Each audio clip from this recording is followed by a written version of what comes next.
Right. through people you don't know to draw you back into a destructive cycle. Right. So the person, the initial toxic thing could be the relationship between a druggie and a drug addict, right? I mean a drug dealer. Yeah. And the drug dealer is who you know, you familiar with them, you know how to work with them. Right. Say you bump into somebody else that ain't got nothing to do with selling dope, but they a familiar spirit and you dealing with a familiar spirit. The spirit that's attached to that person know that was your weakness at a certain point. So the familiarity that you sense is that evil spirit using somebody physically that you don't know to try to get you in a state of mind that got you to chase that in the beginning. Right. So a familiar spirit is designed to perpetuate a cycle of destructive behavior that's going to keep you from fulfilling your purpose that God called you to. You know what I'm saying? But just because you're aware of a familiar spirit don't mean you ain't divinely protected from it. You get what I'm saying? Wait, you said God is protecting you from stuff like that before you even feel like you have to fight it. Right. You get what I'm saying? There's angels.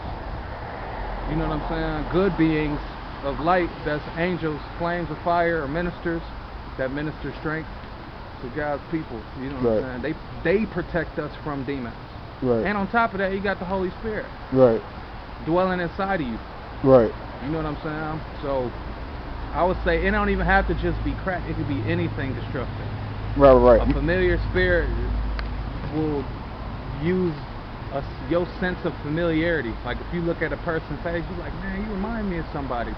It could be a toxic relationship. It could be a toxic behavior on your own part. You know what I'm saying? It could really be anything that God don't want you around, that the familiar spirit will try to arouse familiarity with this particular thing to try to draw you back into attachment with it. So for me, a familiar spirit will be somebody who remind me of my friend Phil that introduced me to the drug that tried to kill me, that almost killed me because I got addicted to it. Right. That would be a familiar spirit. You know what I'm saying?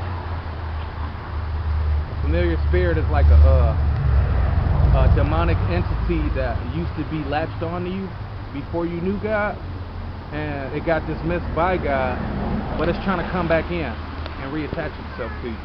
Right. Through whoever. And that's a part of gang stalking.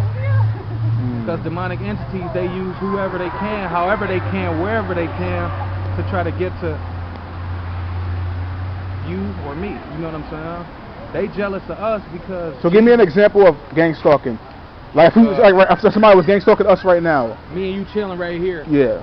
A complete stranger walk past and say something that got something to do with you or me, or it reminds you of something that happened in your past. You get what I'm saying? It's like I'm walking. Now it can come out in the form of me just being like outright aggressive towards you for what appears to be no reason, and I'm gonna try to provoke you into a fight or something to get you in trouble. Hold on, Mark, you still there? Mark.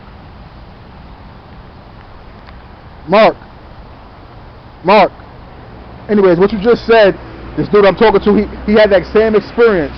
Somebody tried to come and fight him, and he had another experience where he was just standing on the train. He said a guy was circling around him with an evil look, just circling around him. Because basically he preached the gospel with this woman minister, 2019, the gay parade in New York, and the demons came at them so hard, tried to attack her, but they didn't, and basically they attacked her so bad that now she don't even really believe no more. Like, she's suffering horribly, man. You know why they did that?